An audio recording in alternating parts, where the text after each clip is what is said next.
Bonjour tout le monde. Good morning, everyone.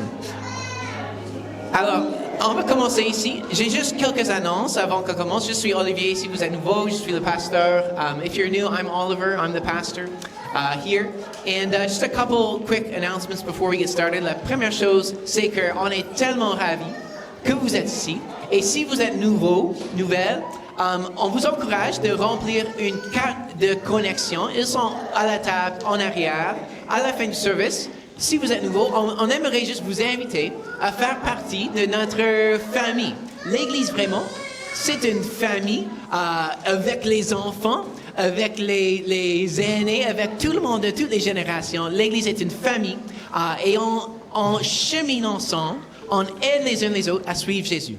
So today, if you're new, we would love to just invite you to be part of our family. The church is a family with children all the way to, people who are whatever age. And we're a family of people who are following Jesus together. And so we encourage you, if you're new, we would love at the end of the service if you fill out a connection card. They're at the back table. Gianni can help you with them at the end. And just to give us some of your information so that we can give you what you need to get involved in the family. So if you want to be part of a fellowship group, there's ladies fellowships and men's fellowships and youth group and kids group. All these kinds of different things that are happening. Alors, il y a toutes choses qui se passent. Les groupes de femmes, les groupes d'hommes, les groupes pour les jeunes, les groupes pour les enfants. Il y a toutes choses qui se passent. Et on aimerait vous juste donner les informations que vous cherchez. Alors, rempliez la carte de connexion à la fin. Deuxième, les enfants, si vous avez des enfants, comme vous sachez, je pense que tous les enfants qui sont ici savent qu'est-ce qu'on fait. Il y a un programme à moitié pour les enfants de service, mais ils sont les bienvenus ici dans cette salle pour tout au long, même s'ils font un peu de bruit, ça ne nous dérange pas du tout. Quelques annonces. Le lundi, demain, l'église Sunnybrae en total, alors Sunnybrae Dieppe et Sunnybrae Moncton, on a une réunion mi-annuelle de business. J'espère comment dire ça en français. Mais il n'y a aucun vote qu'on fait, mais c'est vraiment juste une mise à jour sur les finances de l'église, sur les projets de l'église. Alors, si vous voulez y assister, vous êtes tous les bienvenus. Normalement, c'est juste les membres de l'église qui votent, mais à cette réunion, il n'y a aucun vote. C'est vraiment juste une mise à jour. Alors, si vous vous intéressez de savoir plus à propos des finances de l'église, ce qui se passe, les différents projets de l'église, vous êtes les bienvenus. Demain soir, au campus de Moncton, c'est à 85 Elmwood Drive. Donc, there's a semi-annual business meeting tomorrow. There's actually no votes at this meeting. It's just an update on finances of the church, update on different projects and initiatives of the church. And so anyone is welcome to come if you're interested to hear more about what's been going on so far this year. Our annual business meeting, where we do votes and stuff, is in June. Notre réunion annuelle où on fait les votes et prend les décisions ensemble, c'est en juin. Puis la semaine prochaine, dimanche prochain, c'est le Super Bowl. Alors qui des plans pour regarder le Super Bowl? Who has plans to watch the Super Bowl next Sunday? So, si vous n'avez pas des plans, on fait une grande fête à le campus de Moncton pour regarder le Super Bowl tout ensemble. So we normally do a big party to watch the Super Bowl together at the Moncton campus. Il y aura probablement des centaines de personnes. Il y aura des snacks, des collations. C'est vraiment une super fun occasion juste de faire quelque chose de fun ensemble. C'est juste un événement juste pour être ensemble et se connecter. C'est super fun. Je vous encourage d'être là. Si vous avez des plans, annulez. Non, invite vos amis. Si vous avez la famille ou les amis, invitez-les de vous joindre à Sunnybrae et ce serait même plus fun. So, if you already have plans, I suggested, why don't you cancel them? But no, instead of that, why don't you invite, if you have family or friends you're going to watch with, why don't you invite them? It's really like a pretty super time and there'll be all kinds of food to share. So, it's a great time. Finalement, j'ai une annonce, on n'a pas une affiche parce que je viens de découvrir que le 22 février, c'est un dimanche, il y a une grande journée d'activités hivernales ici au parc que la ville de Dieppe fait tous ces types d'activités. Alors, le bâtiment n'est pas disponible le 22. Alors, on ne peut pas se rassembler ici pour la louange ce jour-là. Donc, ce que je suggère, c'est que tout le campus de Dieppe, qu'on assiste ensemble au campus de Moncton à le service de 9h là, mais là, après le service de 9h, qu'on vienne ici ensemble et qu'on participe dans toutes les activités de la ville de Dieppe. Il y a le patinage, la tir, les sleigh rides et tous ces types de choses-là. Alors, je veux juste mettre ça dans vos têtes. Si oui, si vous voulez inviter un ami à l'église, n'invite-les pas le 22. On ne serait pas ici. Mais, tu pourrais les inviter à Campus de Moncton. Mais on va rassembler là ensemble, puis venir ici ensemble et juste passer du temps d'être dans la communauté avec beaucoup d'autres personnes de la ville et juste de participer dans notre vie commune et être une lumière pour Christ dans la ville. So on the 22nd, there's all kinds of activities that the city of Dieppe is putting on here. And so we won't be able to gather for worship here that day, but I suggest that we all gather together at Moncton campus at the 9 a.m. service, then come here to participate in those events, to just be a presence in our community and be a light for Christ here. As our community gathers, how cool would it be for us to be here too, and to be a presence of Jesus here that day? Alors, ça c'est toutes les annonces. Je pense que maintenant on va nous lever. Alors, you can stand up et on va louer le Seigneur avec la musique ensemble.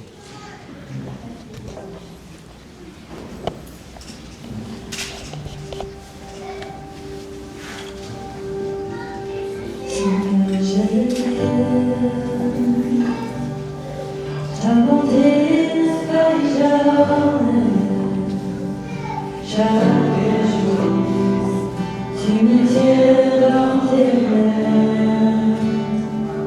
Dès le moment où je m'éveille et jusqu'à mon coucher, je chanterai combien mon Dieu.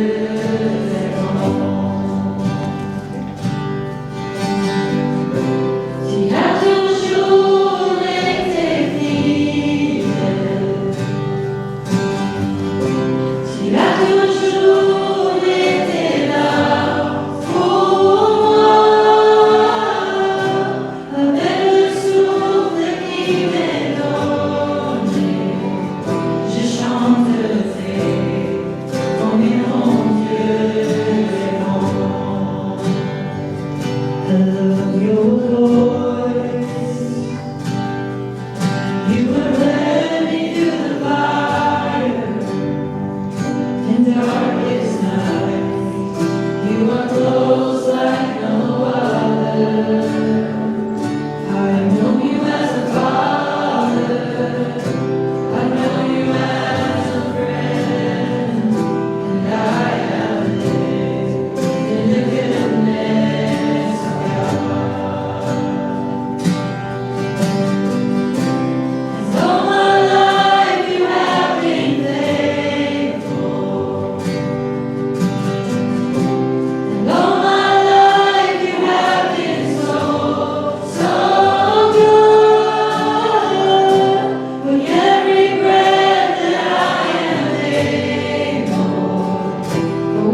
ne tarde pas de l'écouter, lui seul peut vous combler. Que tous les pécheurs découvrent sa grâce, dans sa demeure, il trouve leur grâce. Venez trouver ce que vous recherchez. Car Dieu attend d'aimer chacun de nous. Il a donné son Fils pour nous sauver. Ceux qui croient en lui vivront à jamais.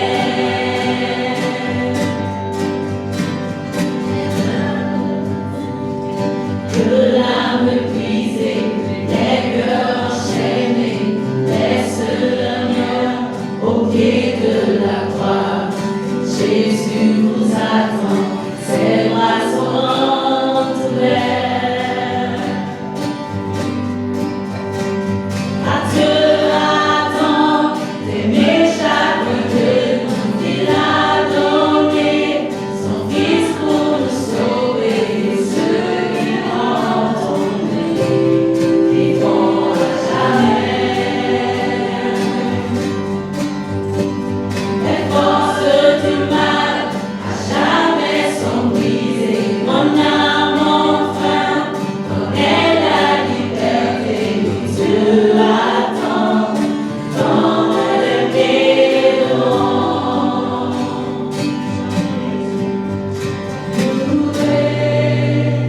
Louez l'auteur de toutes choses. Chantez, chantez les merveilles de son amour. Louez, louez l'auteur de toutes choses. Chantez, chantez les merveilles de son amour. Car Dieu attend d'aimer chacun de nous. Il a donné son Fils pour nous sauver. Ceux qui croient en lui vivront à jamais. Les forces du mal à jamais sont brisées. Mon âme enfin connaît la liberté. Oui, Dieu attend dans tes maisons. Que l'âme brisée, les cœurs enchaînés, laisse le lien au pied de la croix. Dieu attend dans tes maisons. OK. Bon matin tout le monde. Vous pouvez vous asseoir. Je vais vous diriger dans un petit moment de prière ensemble. Good morning everybody. I'm going to go through a bit of interactive prayer together. So pour commencer, vous pouvez, si vous voulez, mettre vos mains ensemble comme ça, en gratitude. Et nous allons prendre un petit moment pour remercier Dieu pour tout ce qu'il a fait cette semaine. We're going to put our hands together, if you'd like, as a symbol of our thanks to God for all He's done this week. And I'm just going to give you around a minute or less, just to thank God on your own.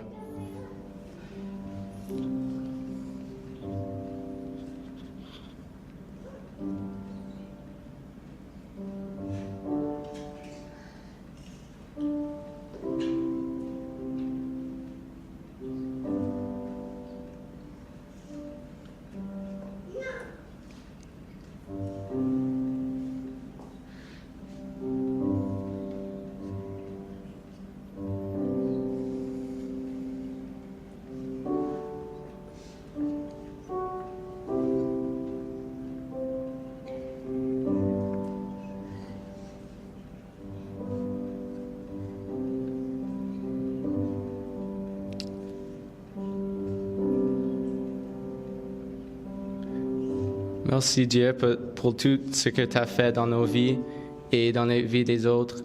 Maintenant, nous allons venir à un temps de repentance. Donc, vous pouvez croiser vos doigts ensemble, comme que tu dis à quelqu'un désolé pour ce que j'ai fait.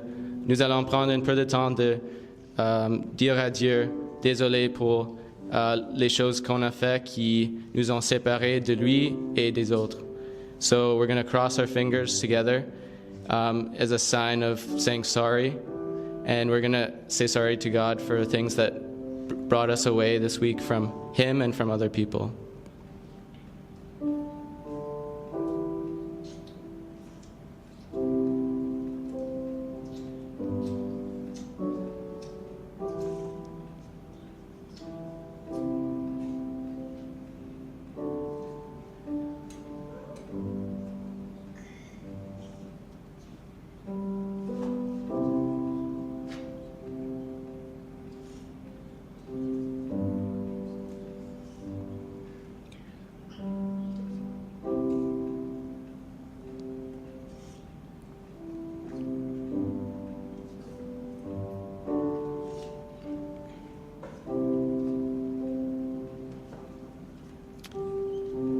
Finalement, nous allons ouvrir nos mains pour recevoir de Dieu. Nous allons demander à Dieu pour des choses dans nos vies et dans les vies des autres. Peut-être c'est une amitié, peut-être c'est l'espoir du paix. Vous savez qu'est-ce que vous voulez de Dieu pour vous autres et des autres dans vos vies. So we're going to open up our hands now to ask God and receive from God for things in our lives and in the lives of the people around us.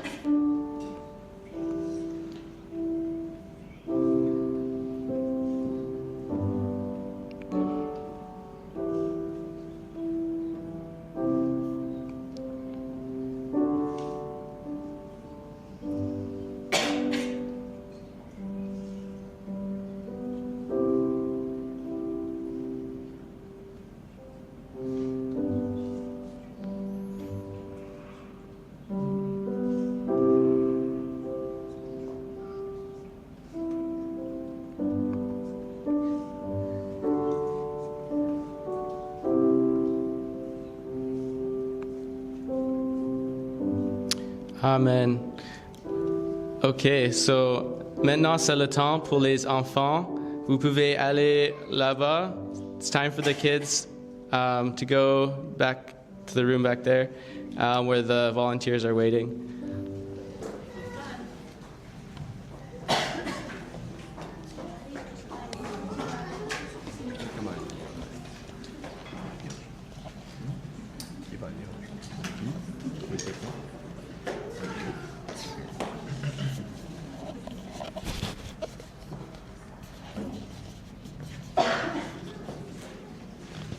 Good morning. Today's scripture is John 8:12 to 20. Jesus said to the people, "I am the light of the world. If you follow me, you won't be stumbling through the darkness, because you will have the light that leads to life." The Pharisees replied, "You are making false claims about yourself." Jesus told them, "These claims are valid, even though I make them about myself. For I know where I came from and where I am going, but you don't know this about me. You judge me with all your human limitations, but I am not judging anyone. If I did, my judgment would be correct in every respect, because I am not alone. I have with me the Father who sent me. Your own law says that if two people agree about something, their witness is accepted as fact. I am one witness, and my Father who sent me is the other." "Where is your Father?" they asked him. Jesus answered, "Since you don't know who I am, you don't know who my Father is. If you knew me, then you would know my Father too." Jesus made these statements while he was teaching in the section of the temple known as the treasury, but he was not arrested because his time had not yet come. Merci, Aaron. For our sermon translation today into English, we're still working on that. So for the Anglophones in the room, no, we are just trying to come up with a system that works well and consistently. So I did print out copies of my sermon at the back. If you can grab one so you can follow along. But we're also going to try a different way of doing the translation where Richard's going to be in the back room and try speaking into it. So if you want to follow along with that, and maybe you can compare the two and see how that's working, if it works any better than when we just get it to translate me. We'll see. So we're working on it. But that's what we're going to try today. Alors, as-tu déjà essayé de naviguer un espace dans la noirceur complète, comme vraiment aucune lumière du tout? Une fois, dans l'école secondaire, je suis allé aux Républiques dominicaines sur un voyage missionnaire pour servir à une orphelinat. Et une journée, on a fait quelques expériences touristiques pour juste comme un repos au milieu du voyage. Et ils nous ont amenés à une caverne et jusqu'à où ils faisaient comme des tours touristiques. Et on est allé loin dans la caverne. Et jusqu'à ce point-là, on avait comme les casques avec les lumières. Et alors, on avait les lumières. Mais quand on était au plus profond point de la caverne, ils nous ont instruit de fermer les lampes. Et c'était vraiment comme une noirceur complète. C'était une expérience un peu surréelle. Parce que même dehors, dans la nuit, il y a toujours comme un peu de lumière. Comme soit les étoiles, la lune, ou juste les lampes sur la rue, les choses comme ça. Mais dans la caverne, c'était complètement noir, aucune lumière du tout. Comme on ne pouvait pas même voir comme notre main en avant de notre visage. Est-ce que vous avez déjà expérimenté quelque chose comme ça, comme la noirceur complète? Alors, ce qu'ils ont fait, parce que on ne pouvait pas à ce point-là comme naviguer, de trouver la sortie de la caverne. Alors, on était là, on était un peu pris. Ils ont dit comme, est-ce que vous pouvez trouver la sortie vous-même? Et c'était comme impossible. Comme, même si on connaissait comment naviguer la caverne, c'était si noir qu'on ne pouvait pas même trouver rien. Mais ce qu'ils ont fait, il y avait une guide qui savait exactement où aller. Et on tenait la main de tout le monde, on faisait comme tout un cœur. Et on sortit de la caverne comme juste dans la noirceur complète avec notre guide qui nous a menés comme dans juste la piste particulière qui pourrait sortir du caverne. Mais dans la noirceur, sans une guide, on n'aurait pas pu trouver la sortie du tout. On aurait été perdu dans la caverne. Et c'est comme ça, sans la lumière. Aujourd'hui, dans notre série de sermons qui s'appelle « Redécouvrir Jésus », on parle de comment Jésus a dit qu'il est la lumière du monde. Notre verset principal ce matin, c'est Jean 8, 12. Jésus parle de nouveau en public et il dit ceci. « Moi, je suis la lumière du monde, dit-il. Celui qui me suit ne marchera pas dans les ténèbres, il aura la lumière de la vie. » Dans cette série où on explore l'identité de Jésus, qui est Jésus, dans ses propres mots, il veut nous montrer qu'il est la lumière du monde. Il donne la lumière de la vie.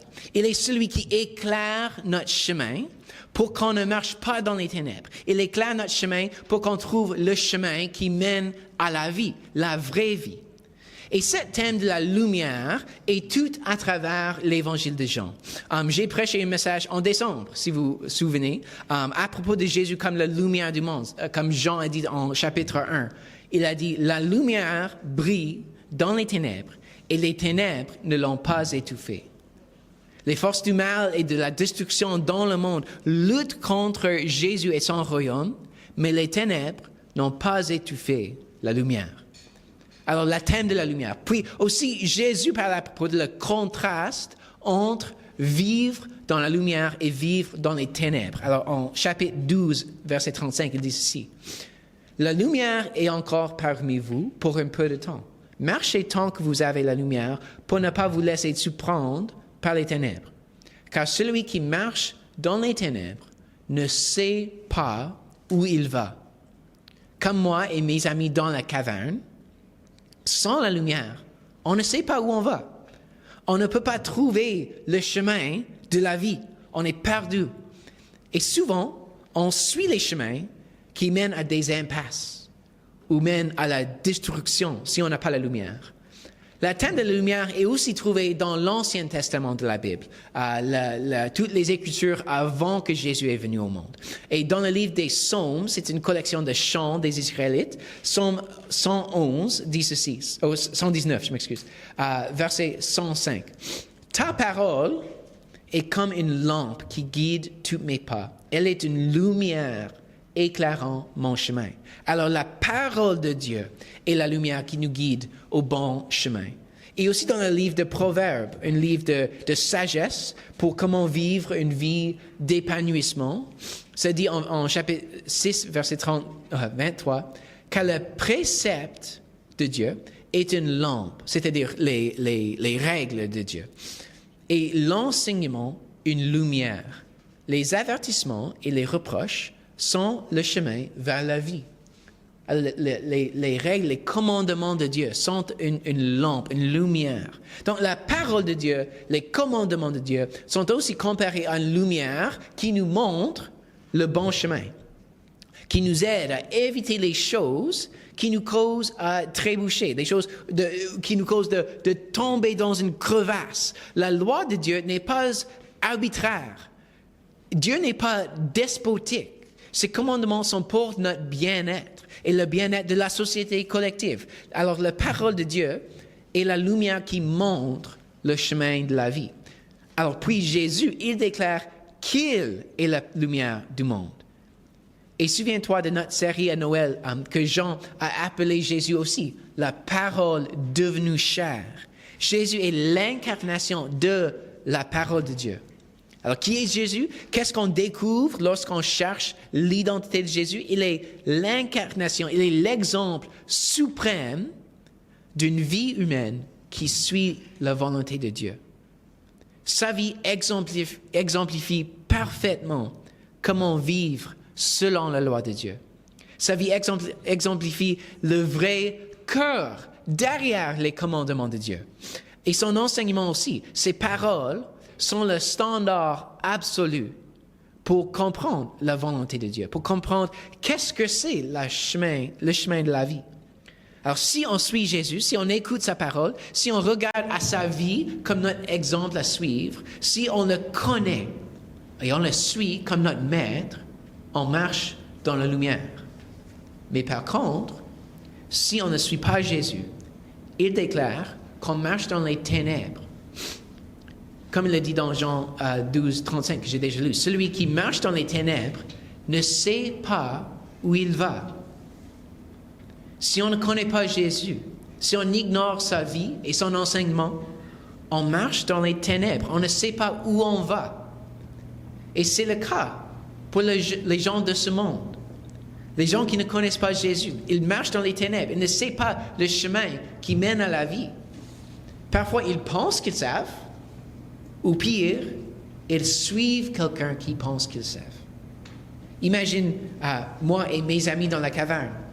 Si quelqu'un s'est levé et il a dit, suivez-moi, je connais le chemin à la sortie. Mais il ne sait pas où il va. Un, il ne peut pas voir. Et deux, il ne connaît pas tous les coins de la caverne et comment trouver la sortie. Ça aurait été un désastre. C'est un aveugle qui dirige les aveugles. Les gens de ce monde, ils suivent souvent les guides qui revendiquent de savoir le chemin de la vie. C'est parfois les religions, comme le bouddhisme ou l'islam, même les mouvements spirituels qui ne sont pas les religions officielles, comme les mouvements Nouvel Âge. On n'a pas le temps aujourd'hui pour discuter de toutes les croyances de ces autres religions. Et toutes les religions, ils ont des aspects de vérité et aussi les erreurs. Certains points de la sagesse de Dieu, il fait la sagesse évidente à toute l'humanité par nous donner la capacité d'observer et de tirer les conclusions. Alors, tous les systèmes, ils ont de la bonne sagesse parfois, mais toutes les autres religions ont aussi les erreurs. Malheureusement, les meilleurs mensonges ont aussi beaucoup de vérité. Tu sais, as-tu jamais joué le jeu de vérité et un mensonge? Si on dit un mensonge qui est comme « Oui, je suis allé aux lunes », tout le monde est comme « Non, c'est un mensonge ». Mais si on dit presque la vérité, mais juste un petit twist, « Je suis allé à un musée à propos de la lune », vous direz « Oh, c'est peut-être vrai. » Je ne sais pas. Parce que oui, je suis allé à un musée, mais pas à propos de la lune.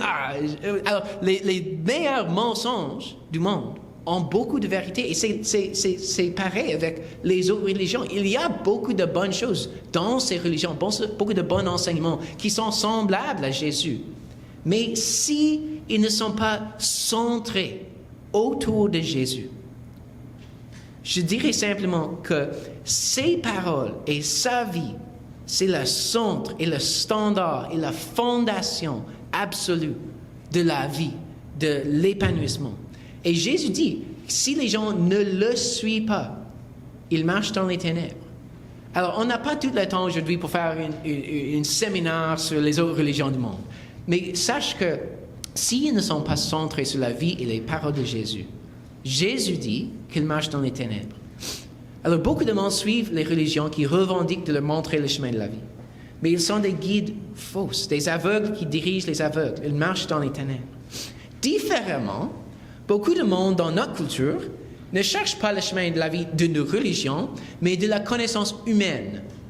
Ils suivent les philosophies humaines. Encore, il y a souvent beaucoup de sagesse dans ces systèmes, beaucoup de bonnes choses, mais aussi des erreurs. Et donc, les gens pensent qu'ils savent le chemin de la vie, mais en réalité, sans Jésus, ils marchent dans les ténèbres. Ils pensent qu'ils savent qu'est-ce qui est bon, qu'est-ce qui mène à la vie, mais ils ne savent pas. Les approches, par exemple, les approches aux relations romantiques. Les gens du monde pensent qu'ils suivent la libération, mais dans la fin de compte, ça mène à la destruction. Même l'approche du monde à la divorce. Le monde pense qu'ils savent ce qui mène à la vie, mais ils marchent dans les ténèbres. Jésus est clair qu'il y a des situations où le divorce est permis parce que la relation est tellement brisée par l'infidélité. Mais notre culture, qui suit une philosophie de libération sexuelle, il pense que ça mène à la liberté, à cette philosophie, mais en réalité, ça déstabilise les relations, les familles, l'épanouissement des enfants. Alors, le monde pense que c'est le chemin de la vie, mais en réalité, il marche dans les ténèbres. Et l'approche à la pouvoir. Les gens de ce monde dominent sur les autres. Et ils pensent que ça mène à la succès, mais ils marchent dans les ténèbres. Jésus montre qu'un différent type de pouvoir qui influence les autres à travers le service et l'humilité. L'approche de ce monde à ceux qui nous ont offensés. Le monde garde les rancunes contre les autres et pense qu'il faut demander leur rétribution. Mais il marche dans les ténèbres. Jésus nous enseigne de pardonner, que ça mène à la liberté, parce que Dieu nous a pardonné aussi. Le monde pense qu'ils savent qu'est-ce qui mène à la vie, mais finalement, ça mène à la destruction, à la dysfonction. C'est des faux chemins. Les aveugles qui guident les aveugles. Et c'est important à clarifier en tant que chrétien qu'on n'est pas fâché envers les gens parce qu'ils suivent les faux chemins. On devrait être triste. On devrait ressentir la compassion. Comme Jésus, quand il a regardé la foule, ça dit ceci en Matthieu chapitre 9, verset 36. En voyant les foules, il fut pris de pitié pour elles, car ces gens étaient inquiets et abattus comme des brebis qui n'ont pas de berger. Quand on regarde les gens de ce monde, qui ne connaissent pas Jésus, on devrait aussi ressentir la compassion et suivre les chemins qu'ils pensent mènent à la vie et suivre les guides aveugles. Et ça le détruit. Donc je ne suis pas fâché envers le monde, je suis triste pour le monde. J'ai tellement envie qu'ils découvrent Jésus. Je veux tellement qu'ils découvrent l'identité de Jésus, qu'ils apprennent ses paroles et sa vie, et qu'ils découvrent la vraie lumière de la vie, qui éclaire le chemin de la vie.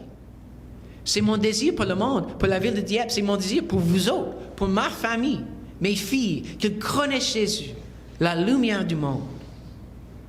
Et puis, qu'ils décident de le suivre. Lorsqu'on découvre Jésus, il faut aussi qu'on décide de le suivre. Si on est dans la caverne, dans la noirceur complète, on est perdu, on ne sait pas où aller, mais une guide arrive avec une lumière et il connaît le chemin à la sortie, pour sortir de la caverne, pour que notre vie soit sauvée, il faut qu'on suive la guide. N'est-ce pas? Si on reste dans la caverne, quelqu'un à la lumière et dit « Je connais la façon de sortir de la caverne », mais on ne le suit pas, on n'arrive pas à la vie. Jésus a dit dans notre texte d'aujourd'hui, Jean 8, 12, « Moi je suis la lumière du monde, dit-il. Celui qui me suit ne marchera pas dans les ténèbres. Il aura la lumière de la vie. » Alors, qu'est-ce que ça veut dire de suivre Jésus? C'est un peu d'une expression comme un jargon chrétien. Suivre Jésus. On appelle en anglais followers of Jesus, comme ceux qui sont chrétiens. Il n'y a pas exactement une traduction française, les suiveurs de Jésus, ça ne marche pas exactement. Mais ceux qui suivent Jésus, c'est une synonyme pour les chrétiens, pour les croyants, pour l'Église. Celui qui suit Jésus, les disciples de Jésus, les adeptes de Jésus. Même notre mission à Sunnybrae, c'est exprimé avec cette expression. Alors, en anglais, notre mission, we exist to help people become fully committed followers of Christ. Alors, en français, on l'a traduit comme ceci. Nous existons pour aider les gens à devenir des disciples pleinement engagés de Christ. Alors, qu'est-ce que ça veut dire de suivre Jésus, d'être un disciple de Jésus? Qu'est-ce que Jésus voulait signifier par cette expression de celui qui me suit? Dans son contexte juif du 1er siècle, de suivre quelqu'un, c'est la relation entre un rabbin et ses disciples, ses étudiants. Les disciples suivaient le rabbin. Littéralement, il passait toute sa journée ensemble avec son rabbin pour observer sa manière de vivre. Le disciple aussi écoutait l'enseignement de son rabbin. Il était supposé même de mémoriser les paroles du rabbin. Mais pas juste de l'entendre, de l'écouter, mais aussi de l'écouter dans le sens d'obéir, de mettre en pratique l'enseignement éthique de son rabbin. Quand Jésus a appelé les apôtres, ses disciples, il les a invités, « Suis-moi ». J'ai entendu plusieurs pasteurs d'aujourd'hui qui comparent la relation entre un disciple et son rabbin à l'expérience d'un apprenti dans un stage de métier. L'apprenti travaille avec une mentor, un maître artisan avec beaucoup d'expérience. Il est un exemplaire. Et l'apprenti apprend en observant, en imitant son maître. Le maître démontre comment faire le métier et aussi il explique. Il y a les paroles et les actions. C'est différent que l'éducation typique dans les universités, où c'est presque uniquement, traditionnellement dans les universités, presque uniquement le cérébral, les informations. L'appel de suivre Jésus comme notre rabbin, comme notre maître, c'est plus comme un appel à un stage, à un apprentissage. D'écouter ses instructions, oui, et aussi d'observer son manière de vivre et de l'imiter. Ce n'est pas que les paroles, c'est aussi de l'action, d'imiter ses pratiques, ses disciplines, tout en étudiant ses paroles et même de les mémoriser. Jésus dit en Jean 12, « C'est pour être la lumière que je suis venu dans le monde. » Encore, le thème de la lumière. « Afin que tout homme qui croit en moi ne demeure pas dans les ténèbres. » Super, on a établi qu'on ne veut pas marcher dans les ténèbres. Il continue. « Si quelqu'un entend ce que je dis, mais ne le met pas en pratique, ce n'est pas moi qui le jugerai, car je ne suis pas venu pour juger le monde, mais pour le sauver. Celui donc qui me méprise et qui ne tient pas compte de mes paroles a déjà son juge. C'est cette parole même que j'ai prononcée. Elle le jugera au dernier jour. Qu'est-ce que Jésus est en train de dire? Il faut pas juste qu'on entende les paroles de Jésus, mais qu'on les suit, qu'on les mette en pratique. Jésus dit que celui qui voudrait le suivre doit écouter ses paroles et aussi les mettre en pratique. Il n'enseigne pas une cours de physique théorique. Il enseigne la plomberie. En plus, il nous ordonne de suivre son exemple. La nuit avant qu'il est mort, il a lavé les pieds de ses disciples.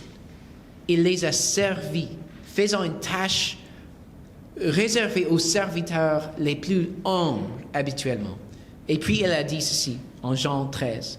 « Si donc moi, le Seigneur et le Maître, je vous ai lavé les pieds, vous devez, vous aussi, vous laver les pieds les uns aux autres. Je viens de vous donner un exemple pour qu'à votre tour, vous agissiez comme j'ai agi envers vous. Ce matin, on ne va pas enlever nos souliers et nos bas et se laver les pieds. Mais Jésus démontre que de diriger, d'être un leader dans son royaume, c'est de servir, de ne pas considérer comme étant trop important pour ces gens de tâches pratiques et humbles et sales même. Alors imagine une communauté où tout le monde servait les uns les autres, où chacun avait cette attitude, où personne ne s'estimait comme trop important pour les tâches modestes et humbles, mais où chacun aimait les autres dans les façons pratiques et utiles. Ça serait une communauté incroyable d'amour et de soutien mutuel. C'est ça la vision de Jésus de son Église, de ce que l'Église est supposée d'être. Qu'est-ce qu'on devrait ressembler si on est vraiment ceux qui suivent Jésus, les disciples pleinement engagés de Jésus. Et c'est essentiel de concevoir suivre Jésus comme une affaire de groupe. Jésus n'a pas nous ordonné d'être les disciples individuels et isolés, mais presque toutes ses instructions sont dans le contexte de comment on interagit avec les autres. Principalement, il ordonne ceci, en verset Jean 13, 34. « Je vous donne un commandement nouveau, aimez-vous les uns les autres. Oui, comme je vous ai aimé, aimez-vous les uns les autres. » L'appel de suivre Jésus, c'est un projet d'équipe. Te souviens-tu des projets d'équipe à l'école? Qui a aimé les projets d'équipe? Moi, non. J'ai trouvé souvent que les autres m'ont ralenti. Ils ne restaient pas en tâche. C'était tannant quand certains contribuaient plus que les autres. Mais là, on recevait toute la même note. Il y a certains devoirs qui ne sont pas adaptés pour les projets de groupe, comme les mathématiques. Juste laisse-moi faire tout ça. Mais par contre, il y a certains devoirs, certaines activités qui sont essentiellement un projet d'équipe. Par exemple, quand j'habitais en Nouvelle-Écosse, j'étais entraîneur de soccer pour l'équipe masculine de l'école secondaire de Milton. Et j'avais un joueur en particulier qui brillait. Il était passionné du soccer, il regardait la Premier League, alors il avait des exemples professionnels à imiter. Et très important, il passait des heures et des heures en pratiquant. Dans son cours, il pratiquait la touche avec la balle, il allait au parc et il pratiquait tirer. Alors, il faisait beaucoup de travail individuel. Mais est-ce que l'essence de soccer, est-ce que le point est une activité individuelle? Non. On ne peut pas vraiment jouer le soccer tout seul. Il y a de la travail à faire individuellement. Mais le but, c'est une activité collective, un projet d'équipe. Et ce joueur-là, il a bien compris. Même qu'il était évidemment le meilleur joueur de l'équipe, même qu'il a travaillé le plus fort individuellement, il jouait quand même en groupe, un jeu d'équipe. Il ne gardait pas la balle à lui-même, il faisait des passes, il aidait les autres à marquer des buts. Oui, bien sûr aussi, il a marqué beaucoup de points quand il avait l'occasion, mais il exemplifie formidablement comment l'activité de soccer, bien qu'il y ait des aspects individuels, le but ultime de ces aspects individuels, c'est de mieux jouer ensemble. Et pareil, de suivre Jésus, comprendre des aspects individuels, bien sûr, mais le but de Jésus, c'était qu'on joue en équipe. Jésus nous appelle de le suivre en groupe. La lumière que Jésus nous donne, qu'il donne au monde, ses commandements et sa vie exemplaire, c'est pour ceux qui le suivent d'établir les églises, les communautés marquées par l'amour de Christ, qui rayonnent la lumière de Christ au monde. Ces communautés qui démontrent comment bien est le chemin de Jésus. Comment suivre Jésus, comment ses commandements mènent à une vie collective, marquée par l'épanouissement et la justice et l'amour et la joie et de prendre soin les uns pour les autres. Et c'est ça qu'on cherche ici à Sunnybray. Notre invitation, c'est d'explorer Jésus ensemble. Il n'est pas juste un gourou de self-help, de développement personnel. Il est le fondateur d'un mouvement, d'une église, d'un royaume. Et c'est ça qu'on poursuit ensemble. Il est la lumière qui nous guide ensemble. Et ceux qui le suivent ensemble. Donc, en résumé, on est en train de redécouvrir Jésus selon ses propres paroles à lui. Et Jésus a dit qu'il est la lumière du monde. Il est celui qui montre le chemin de la vie. Ses paroles et sa vie exemplaire, ils sont le standard ultime pour comment on devrait vivre. Et l'appel ce matin, c'est simple. Suis la lumière. Jésus a dit, moi je suis la lumière du monde. Celui qui me suit ne marchera pas dans les ténèbres. Il aura la lumière de la vie. Alors suis Jésus. Prends-lui comme maître. Soumets ta vie à lui comme stagiaire qui fait un apprentissage avec un maître. Étudie sa vie. Mémorise ses paroles. Imite-lui en toutes choses. Ça, c'est l'appel d'être son disciple. Alors suis-le. Et ce n'est pas juste un appel individuel, comme on a discuté, c'est un projet d'équipe. Suivons-le ensemble. En tant qu'individu et en tant que collectif, soumettons-nous à Jésus comme notre maître. Donnons-lui la première place. Considérons-le l'ultime standard de la vérité et de la moralité pour nos vies. Parce que sans Jésus, on marche dans les ténèbres.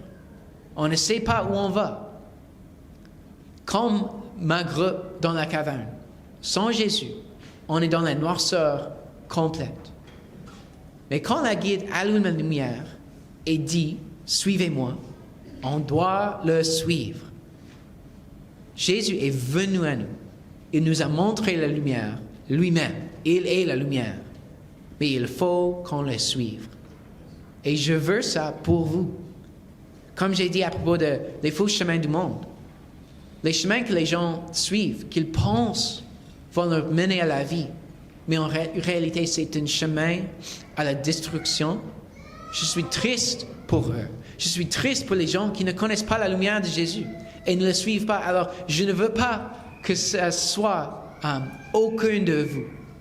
Alors, je vous implore, suivez Jésus, la lumière du monde. Prions ensemble.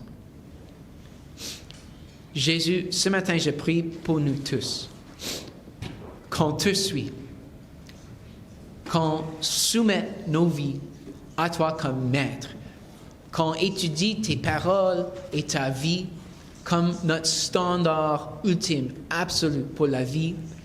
Et Seigneur, je prie pour tout le monde ici, que lorsqu'il te suit, lorsqu'il te cherche, qu'il découvre le chemin de la vie, qu'il expérimente l'épanouissement et l'amour et la justice et la vérité, la vraie joie et l'espoir et la paix que tu nous donnes. Alors Jésus, je prie pour ceux qui sont comme presque là, qui sont sur la clôture, qui te donnent leur confiance, qui se soumettent à toi comme maître. Et lorsqu'ils étudient ta vie, lorsqu'ils te suivent, lorsqu'ils sont avec toi et suivent ton exemple, qu'ils découvrent que tu es la meilleure maître. Tu es la seule maître qui nous mène à la vraie vie et la vie éternelle. Alors Seigneur, on se soumet à toi dans ton nom Jésus. Amen. Alors maintenant, on tourne à la Sainte Seine comme ceux qui suivent Jésus ensemble. Une des choses qu'il nous a ordonné de faire, c'est un projet d'équipe, c'est de manger ensemble, de répéter son dernier repas avec ses disciples avant qu'il est mort, et d'utiliser le symbole du pain et du vin pour nous rappeler du sacrifice de Christ, de son corps brisé et son sang versé. Paul le résume en 1 Corinthiens 11, il dit ceci: « Car voici la tradition que j'ai reçue du Seigneur et que je vous ai transmise. Le Seigneur Jésus, dans la nuit où il fut livré pour être mis à mort, prit du pain et, après avoir prononcé la prière de reconnaissance, il le rompit en disant: « Ceci est mon corps, il est pour vous. Faites ceci en souvenir de moi. » de même, après le repas, il prit la coupe et il dit, « Cette coupe est la nouvelle alliance scellée de mon sang. Faites ceci toutes les fois que vous en boirez en souvenir de moi. Donc chaque fois que vous mangez de ce pain et que vous buvez de cette coupe, vous annoncez la mort du Seigneur, et ceci jusqu'à son retour. » Donc dans ce moment, je vais prier, je vais remercier Dieu pour le pain et le vin. Et puis, si tu suis Jésus, obéis son commandement de célébrer le repas ensemble. Pendant que je prie, prends un moment de confesser tous tes péchés et d'en repentir. Puis viens et recevoir les éléments pendant que l'équipe chante et mange et bois lorsque tu retournes à ta siège. Et là, rejoins-nous en te levant et en chantant. Alors, prions ensemble. Merci Seigneur pour le pain et le vin. Merci pour ce qu'ils symbolisent, le corps brisé et le sang versé de Christ. Merci pour son sacrifice, pour pardonner nos péchés. Et Seigneur Jésus, on prend maintenant un moment de confesser nos péchés et d'en repentir.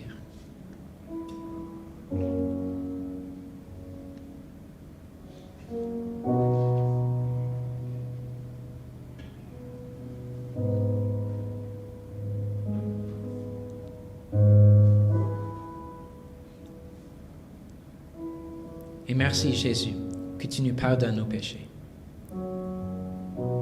Merci pour ce repas, ce symbole de ta grâce qu'on reçoit maintenant comme tes disciples, ceux qui te suivent comme notre Maître, notre Seigneur. Amen.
À ces millions d'autres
sera.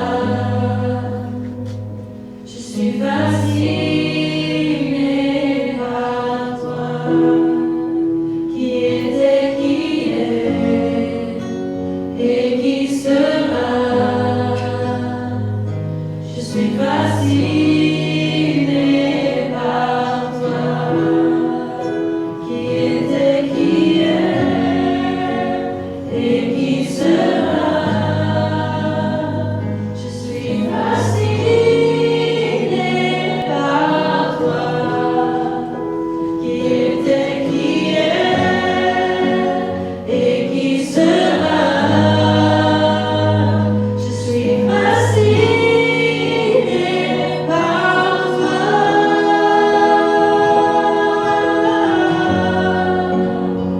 Je suis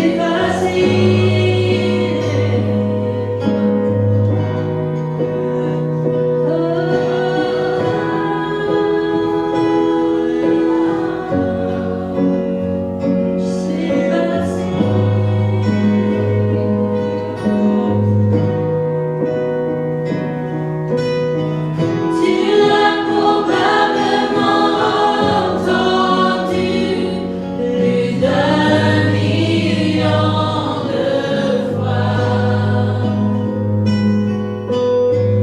mais que ma prière se joigne aussi à ces millions d'autres voix, chantant Alléluia. Chantons Alléluia. Chantons Alléluia. Chantons Alléluia.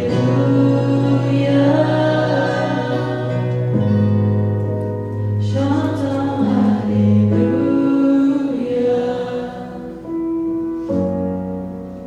Chantons Alléluia.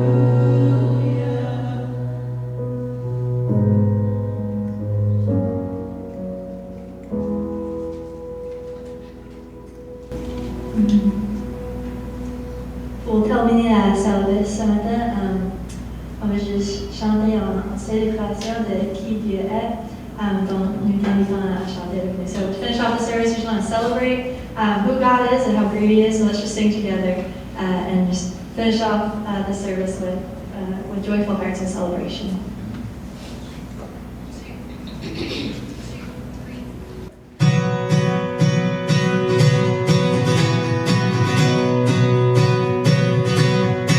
J'étais aveugle, et maintenant je vois.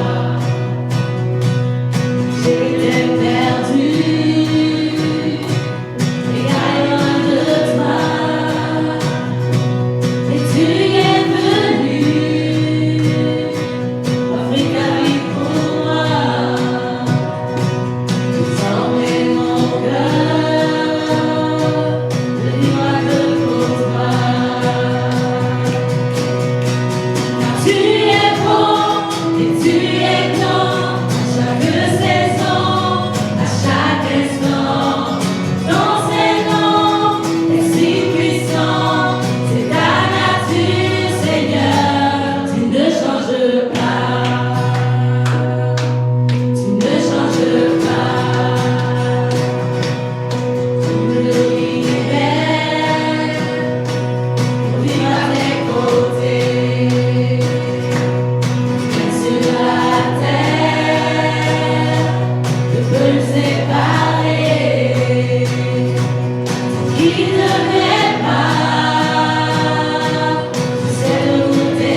Amen, amen, tu ne changes pas, donne un éclat. Amen, amen, tu ne changes pas, donne un éclat de prière, de louange. Amen.